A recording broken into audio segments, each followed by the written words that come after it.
तो पुण्यात्माओं परमात्मा कहते हैं तुम अब जो तुम्हारा सच्चा साथी है, तुमेव माता च पिता, तुमेव बंधु च सखा, तुमेव विद्या च द्रविण, तुमेव सर्व मम देव देव, उसको भूल के हम इन अन्य पर आश्रय रख लेते हैं, इसलिए हम भगवान से दूर होते चले जाते हैं।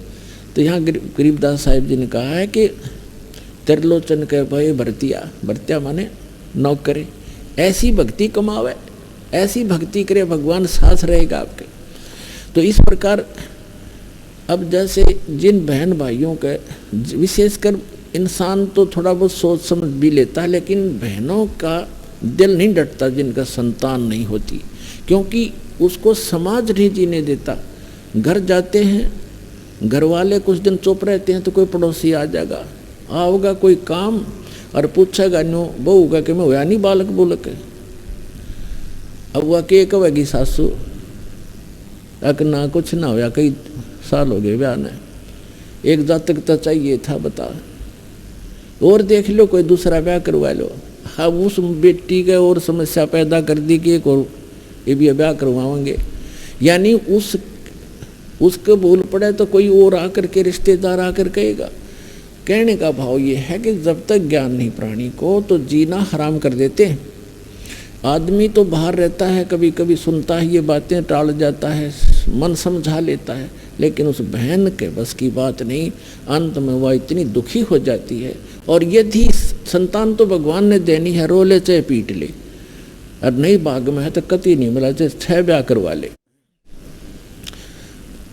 एक संतान की भी देखे हमारे, हम लड़के को मैं तो ज़्यादा देते हैं। दास जूनियर इंजीनियर था, सेवा करता था जब नौकरी इसमें हरियाणा गवर्नमेंट की जूनियर इंजीनियर की, तो उस समय एक कॉन्ट्रैक्टर था ठेकेदार, वो उस समय लगभग 55 वर्ष की आयु थी उस आदमी की, 55 से भी ऊपर होगा, और उसके 4 लड़कियां थी, लड़का कोई नहीं था, और चारों लड़कियों का विवाह कर रखा, पोते पोतियाँ लाओ, दोते दोतियाँ लाओ, हो रहा पुत्र नहीं।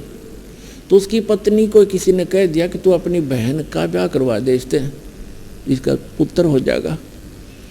उसने अपनी छोटी बहन से उसका विवाह करवा दिया।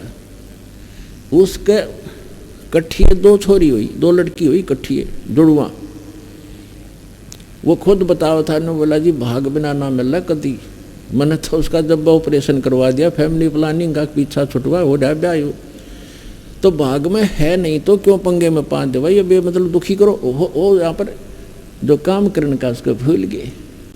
और यदि वो बहन जिसके संतान नहीं हो रही है तो वो अंत समय में इसी तमन्ना में मर जाती है तड़फ के अंदर। और इस काल का इतना गंदा विधान है, अगले जन्म में उसको कुतिया बनाता है। अगले तो संतान ना हुई इसलिए तड़फती हुई मरी है, अब इकट्ठिए 8 पैदा कर ले और पेटा भर ले अपना माँ बन के। अगले जन्म में सूरी बना देगा, अगले 12 इकट्ठे पैदा कर ले टिंडे। तो पुण्यात्माओं इस ज्ञान को आधार बना के जीवो, तब जिया जाएगा इस गंदे लोक में। तो परमात्मा का कहने का भाव ये है कि परमात्मा ने उस विद्याधर और दीपिका को संतान नहीं दी, स्वयं आगे वो हमें लादना नहीं चाहते, हमारा वजन कम करना चाहते, और हम आदत बन गई है और हम लद कर ही ठीक चलते हैं। जैसे गधा खाली छोड़ दे कूदता चलेगा, और उस पर डायमंड का बोरा धर दे कति सेट होकर चलेगा सीधा। तो हमारी आदत बन गई, हमारे ऊपर ना इतने चारों तरफ से वजन होले, हम सेट नहीं हो सकते। लेकिन जब ज्ञान हमें हो जाएगा फिर हम कोई लादो चाहे मत लादो, हम सीधा चलेंगे, हम हंस हो जाएंगे। तो इस प्रकार जो परमात्मा हमें बताना चाहते हैं, और यदि आपको संतान है, आपका संस्कार है, आपका कोई कर्जा है लेना देना, जैसे एक समय ये सुखदेव ऋषि थे, अब परमात्मा अपने सूक्ष्म वेद में हमें ज्ञान देते हैं। सुखदेव ने 84 भुगती बना पजावे खरवो, तेरी क्या बुनियाद पुरानी, तू पेंडा पंथ पकड़वो। सुखदेव ने 84 भुगती बना पजावे खरवो, सुखदेव ऋषि हुए हैं, 84 लाख योनियों में कष्ट उठाता हुआ गधे की योनि भी उसने भोगा। और गधा जो है, कुम्हार विशेषकर प्रयोग करते हैं गधों को, और पहले पुजावा लगाया करते जिसको किलन बोलते थे, पुजावे में ईंटें पकाया करते थे। तो गधा वहाँ ईंटों को नीचे से कच्ची ईंटें ले जाता और पुजावे के ऊपर 30-30, 20-20 फुट ऊंचा हो जाता था। वो राख वहीं रख देते थे उपलों की, उसके ऊपर ही लगा लेते थे कुम्हार, उस राख को इधर उधर नहीं ले जाते थे। तो 30-40 फुट ऊपर ले जाता, वहाँ से पक्की तुरंत लाद देते, उसके बोरे पर नीचे छोड़ कर जाता, कमर टूट जाती और फिर आहार करने के लिए जंगल में जाता है वो गधा। तो परमात्मा कहते हैं सुखदेव ने 84 भुगती बना पजावे खर, खर माने गधा, बना पजावे खर वो, और तेरी क्या बुनियाद प्राणी तू पेंडा पंथ पकड़े वो।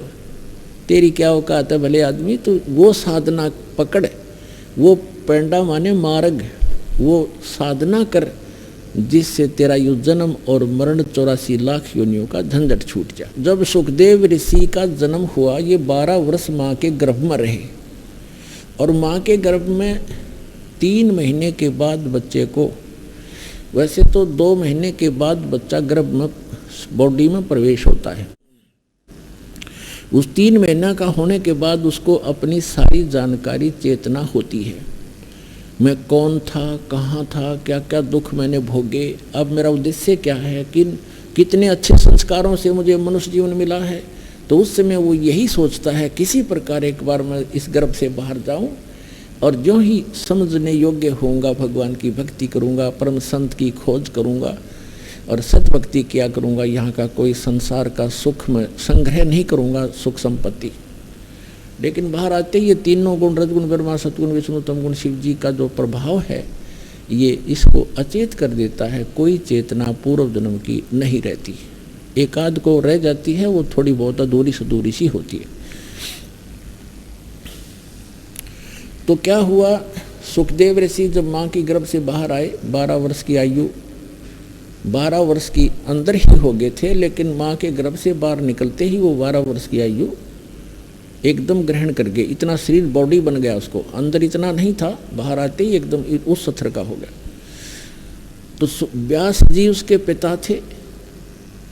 व्यास जी ने इंतजार किया था कि पुत्र होगा, क्योंकि वो ऋषि थे, उनको मालूम था कि गर्भ में पुत्र है, आशा लगा रखी थी। तो उठकर चल पड़ा सुखदेव ऋषि, माता पिता की ओर देखा भी नहीं। तो व्यास जी ने, वेद व्यास जी ने कहा कि बेटा सुखदेव, बेटा सुखदेव, मुझे तेरे दर्शन तक कर लो, तेरी शकल तक देख लो, मैंने 12 वर्ष इंतजार किया तेरा। तो वो पीछे नहीं मुड़कर देखता है और चलते चलते कहता है कि ऋषि जी, ना जाने कितनी बार आप मेरे पिता बने हो और ना जाने कितनी बार मैं तेरा पिता बना हूँ। ये तो बुरा झंझट है, अब क्या मैं अपना पीछा छुटवाऊँगा, मुश्किल से मानव शरीर प्राप्त हुआ है। तो वहाँ सुखदेव ऋषि ने कहा कि एक लेवा एक देवा दूतम, और कोई किसी का पिता नहीं पूतम। ये तो ऋण संबंध जुड़ा एक ठाठा, अंत में सब 12 बाटा। एक लेवा एक देवा दूतम, आपका कोई लेन देन उलझा हुआ एक दूसरे के साथ। तो एक लेने वाला है, एक देने वाला है। जैसे आप देखते हो, पिता सारी उम्र कमाता है, खूब मेहनत करता है, पैसे इकट्ठे करता है, पुत्र ऐसा निकम्मा पैदा हो जाता है, वो उस पैसे को खर्च करता है, शराब पीता है, काम का हाथ नहीं लगाता। पिताजी काम की कार्य के लिए कहता है तो नाराज हो जाता है, लड़ने को दौड़ता है। तो वो क्या है कि उस पिता ने कभी उस पुत्र का कोई कर्ज लेकर दिया नहीं, उसका कोई पैसा मार रखा उसने, वो लेगा, अपना पूरा करेगा। और कई ऐसे देखे हैं, जैसे लड़की का विवाह कर दिया, खूब शान शौकत में पैसे खूब दान कर दिए, करते ही हैं जैसे करते रहे हैं। और फिर 6 महीने के बाद पुत्री की मृत्यु होगी, तो वो दामाद बनकर आया था, वो पिछले जन्म का मांगा था, उसका उधार थी, वो देना पड़ा उसने। तो पुण्यात्माओं, यहाँ इस बात को आप पक्की समझ लेना, ये कोई डूम बाट के गीत नहीं है और कोई स्वार्थवश कोई कथा सुनाई नहीं जा रही है। ये परमार्थ है और यथार्थ ज्ञान है, ये गॉड गिवन स्पिरिचुअल नॉलेज है। इस पर 100% विश्वास करना। और जो भी आपका लेन देन है, कर्ज है, अब जैसे हम अपने तरफ से किसी का कर्ज उतारने की चेष्टा करते हैं तो वो अपने हिसाब से उतरे तो उतरे, ना भी उतरे। और जब हम समर्थ की शरण, कोई सेठ की शरण ले लें और उसको हम अपना दुखड़ा रोते हैं तो वो उसको कहता भी ठीक है, यहाँ मजदूरी कर मेरा, और जिसका कर्जा तू दे दे, ले पैसे दे। जहाँ 20 का कर्जा था उसे एक ने तार दिया और उसे एक का रह गया, और वहाँ तनख्वाह भी अधिक दे रहा है, तो जल्दी मेरे से भी क्लियर हो जाएगा।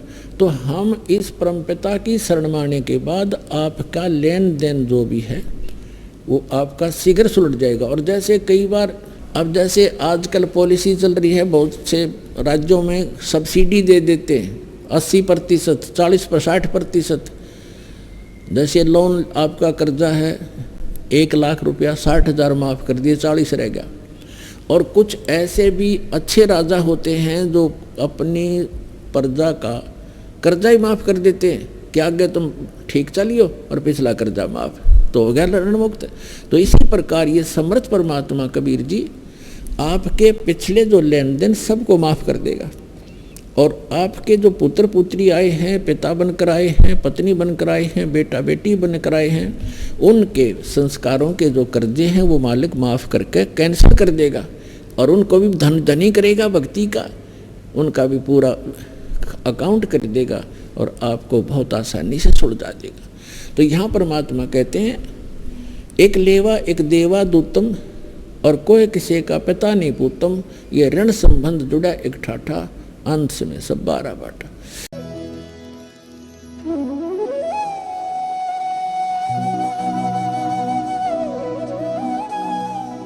अगर आप ये वीडियो YouTube पर देख रहे हैं तो हमारे चैनल को सब्सक्राइब करें और बेल आइकन को दबाना ना भूलें। अगर आप Facebook पर ये वीडियो देख रहे हैं तो हमारे पेज को लाइक करें।